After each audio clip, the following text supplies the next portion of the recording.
Hello, আসসালামু আলাইকুম viewers, কেমন আছেন সবাই? আশা করছি সবাই অনেক অনেক ভালো আছেন। তো আজকে আমি ভিডিওটা বানাইতেছি আপনাদেরকে দেখানোর জন্য আমার এই বেনেলি বাইকটা এত ভালো মাইলেজ কিভাবে দিতেছে। তো এটার পিছনে কিছু কারণ আছে, যেই কারণগুলোই আজকে আপনাদের সাথে আমি শেয়ার করব।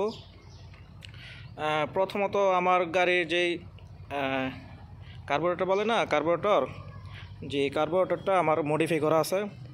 এই কার্বোরেটরটা আপনার এই বেনেলি টিএনটি বাইকের যে কার্বোরেটরটা আপনারা জানেন, যারা বেনেলি ইউজার আছেন, খুব বাজে সার্ভিস দেয় এই কার্বোরেটরটা। আর বেশিরভাগ বাইকদের তো কমপ্লেন থাকে যে আমার বাইকটা 30 কিলোমিটার পার লিটারে 30 কিলোমিটার অনেক কষ্ট করে চালাতে হয়। অনেকে বলে যে 30 কিলোমিটার যায় না 1 লিটার তেল দিয়া। তো আমি বলবো আমার এই বাইকটা আমি 1 লিটার তেল দিয়ে 40 কিলোমিটার যাই। যদি আপনারা বিশ্বাস না করেন তাহলে আপনারা আমার কমেন্ট করতে পারেন, আমার ভিডিওর নিচে কমেন্ট করতে পারেন, তাহলে আমি আপনাদের কমেন্ট অনুযায়ী আমি আপনাদের জন্য আরেকটা ভিডিও বানাবো, আপনাদেরকে প্রমাণসহ আমি দেখাই দেব। তো আমি বলি কী কারণে আমার বাইকটা 40 কিলোমিটার পার লিটারে যায়। প্রথমত আমার যে বাইকের যে কার্বোরেটরটা আপনাদেরকে দেখাইতেছি, তারা একটু দেখে কাছ থেকে দেখাই। এই যে কার্বোরেটরটা দেখতেছেন, এটা এই গাড়ির কার্বোরেটর না, ঠিক আছে? এটা হচ্ছে আপনার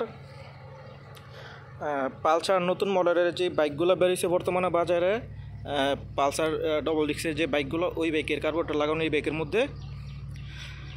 তারপরে আপনার গাড়ির চেঞ্জ পকেটের কাঁটাটা মডিফাই করা আছে। এই গাড়ির যে চেঞ্জ পকেটের কাঁটাটা ছিল ওইটা একটু ছোটো সাইজের ছিল, যার কারণে টপ স্পিডটা আমার এই বাইকের কার্বোরেটরটা তো মডিফাই করছি। তারপরে এই গাড়ির চেঞ্জ পকেটের যে কাঁটাটা আছে ওইটা আপনার আমি মডিফাই করে লাগাইছি। আগের যে স্টক কাঁটাটা ছিল ওইটা থেকে একটু সামান্য একটু বড় ডিফারেন্ট। এই কারণে রেডি পিকআপটা আমি খুব ভালো পাইতেছি এবং টপ স্পিডও আমি খুব ভালো পাইতেছি। আগের যে একটা প্রেশার নিত গাড়িটা, টপ স্পিড মানে 2-3 গিয়ারে চালানোর সময় যে একটা মানে ভাইব্রেট করতো, ওই ভাইব্রেটটা আর করে না, একদম স্মুথলি চলে। তো আমি আপনাদেরকে দেখাই দিই। এই যে আমার চেঞ্জ পকেটের কাঁটাটা আপনারা দেখলেই বুঝতে পারবেন, এটা মডিফাই করে লাগানো হয়েছে। আর গাড়ির মধ্যে প্রচুর পরিমাণে ধুলোবালু ময়লা জমে আছে, যার কারণে যে বৃষ্টি হয়েছিল আমাদের এলাকায়, এই বৃষ্টি হওয়ার কারণে ময়লা জমে আছে। আর আরেকটা জিনিস আমার গাড়ির মধ্যে মডিফাই করা আছে, ওইটা হইতেছে আপনার গাড়ির যে এয়ার ফিল্টার বলে না, এয়ার ফিল্টারটা আমি কি করছি, আমার গাড়ির এয়ার ফিল্টারটা সম্পূর্ণ আমি খুইলা ফালাই দিছি। কারণ এই গাড়ির যে এয়ার ফিল্টারটা, এটা সচরাচর সব দোকানের মধ্যে কিনতে পাওয়া যায় না, যার কারণে একটা সমস্যা ভোগান্তির মধ্যে পড়তে হয়। আর এয়ার ফিল্টারটা তো জাম হয়ে গেলে অনেক সময় এয়ার ফিল্টারটা, চায়না গাড়ির এয়ার ফিল্টার তো বেনেলি বাইক, তো এই গাড়ির পার্টস তো সব জায়গায় সচরাচর পাওয়া যায় না।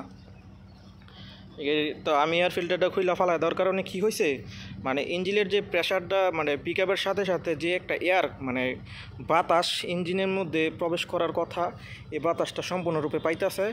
এবং ভিতরে আমি এরকম একটা সিস্টেম করে রেখে দিছি যাতে তেমন এয়ার ফিল্টারের যে মানে পাইপলাইনটা, এই পাইপের মাধ্যমে তেমন ভিতরে যেন এয়ার মানে ময়লা যেন প্রবেশ করতে না পারে, যার কারণে আমার গাড়ির রেডি পিকআপটা খুব ভালো পাইতেছি। তারপরে আবার অনেকে বলতে পারেন যে এয়ার ফিল্টার সারা গাড়ি চালাইলে তো ইঞ্জিনের মধ্যে প্রবলেম হবে। হ্যাঁ, জানি আমি প্রবলেম হবে, কিন্তু আমি এখন সার্ভিসটা খুব ভালো পাইতেছি, এটা আমার মতামত। প্রবলেম হইলে হোক, কিছু করার নাই, আমি এভাবেই চালাবো। কিন্তু আপনারাও ট্রাই করে দেখতে পারেন, ঠিক আছে? তো আর কি, আপনার আপাতত আমার গাড়ির মধ্যে মডিফাই করা। তারপরে এই গাড়ির মধ্যে আরেকটা সমস্যা ছিল, আপনার ওই যে পিছনের চাকার যে এই মানে হাইড্রোলিক যেই মেশিনটা, এই মেশিনটা আমি চেঞ্জ করছি, ঠিক আছে? আবার ওই যে এই মেশিনটা আমি চেঞ্জ করে রাখছি। এটা মোটামুটি এটা আমার খুব ভালো একটা সার্ভিস দিতেছে।